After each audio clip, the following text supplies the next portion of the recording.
Halo guys, mau cerita, ada yang tahu? Tapi bentar dulu. Iya, waalaikumsalam. Dengan saya Wahyu Purnama dari program Studi Akidah dan Filsafat Islam. Dalam ruang tanya random, ada yang bisa dibantu? Oh iya kak. Maaf, kenapa kak? Mengganggu? Gak apa-apa kak, gak apa-apa. Iya, mau bertanya, silahkan. Mumpung nih, saya juga nih santai. Lagi santai, iya, mau tanya apa? Masih adakah optimisme terhadap agama, ya, ketika agama dianggap sebagai sumber bencana dan peperangan? Itu. Masih adakah optimisme jika misalkan agama dianggap sebagai sumber bencana dan peperangan? Oh, kalau menurut saya sih kak ya, masih ada optimis kak. Kenapa? Optimis, iya, kita emang harus optimis gitu kak. Optimis terhadap agama, karena pada dasarnya agama lahir karena melahirkan untuk apa coba? Agama lahir untuk melahirkan bukan untuk melahirkan kekerasan, tapi untuk membimbing menuju kebaikan, terus apalagi kedamaian, apalagi banyak kan, dan untuk makna hidup kayak gitu agama lahir tuh. Jadi karena agama dipakai sebagai alasan perang. Nah, terus masalahnya seringkali bukan pada ajaran agamanya kak. Makanya orang-orang tuh ketika agama dijadikan alasan perang itu, seringkali masalahnya bukan karena agamanya kak yang salah, tapi karena apa? Karena orangnya yang salah memahami penafsirannya gitu. Iya gitu. Jadi optimisme terhadap agama itu menurut tetap masuk akal kalau menurut saya gitu. Iya, tetap masuk akal.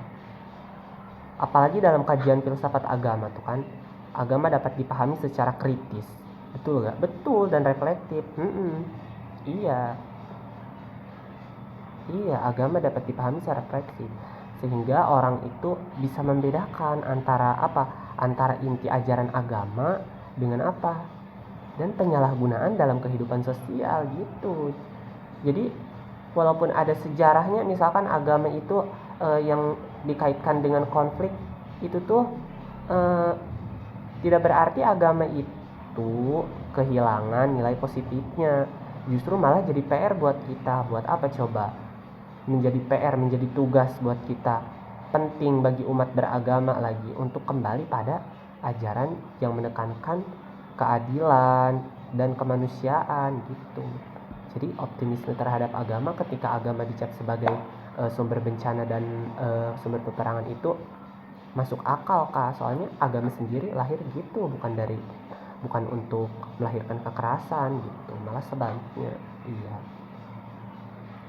Ada lagi filsafat agama.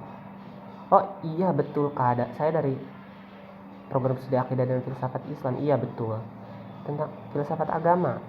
Apa yang dipahami terkait filsafat agama? Oh iya, jadi kak, filsafat agama itu adalah cabang filsafat ya. Jadi cabang dari filsafat yang memikirkan agama secara kritis, rasional, dan mendalam. Gitu.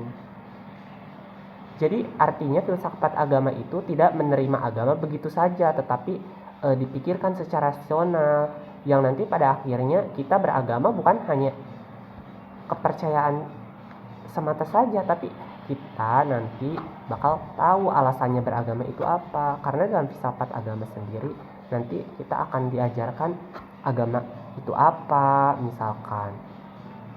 Terus bagaimana hubungan manusia dengan Tuhan, mengapa manusia beragama, kan penting kan? Kenapa coba manusia beragama? Kenapa coba manusia memikirkan sebagai Tuhan?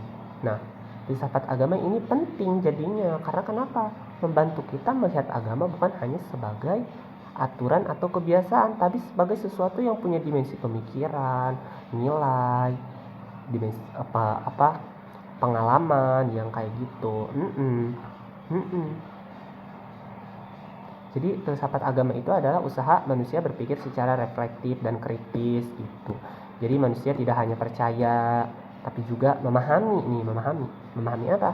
Memahami alasan dan makna dari kepercayaannya itu gitu. Itulah filsafat agama fungsinya kayak gitu. Ada lagi Kak, ada berbicara filsafat agama.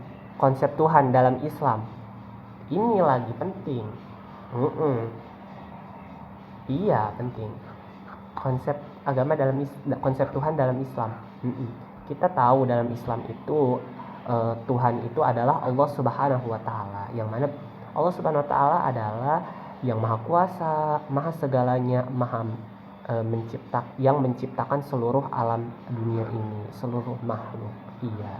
Adapun yang paling penting nih dalam Islam, konsep paling penting dalam Islam adalah itu apa? Tauhid. Tauhid itu artinya yaitu keyakinan bahwa Allah itu satu dan tidak ada sekutu baginya, kayak gitu. Islam memandang Allah itu bukan hanya sebagai pencipta, tetapi juga sebagai apa? Sebagai pemelihara, terus sebagai apa lagi? Sebagai pengatur takdir, dan masih banyak lagi, juga sebagai hakim bagi manusia. Iya, gitu. Jadi Allah itu bersifat transenden, artinya melampaui batas, tidak seperti kita manusia yang terbatas.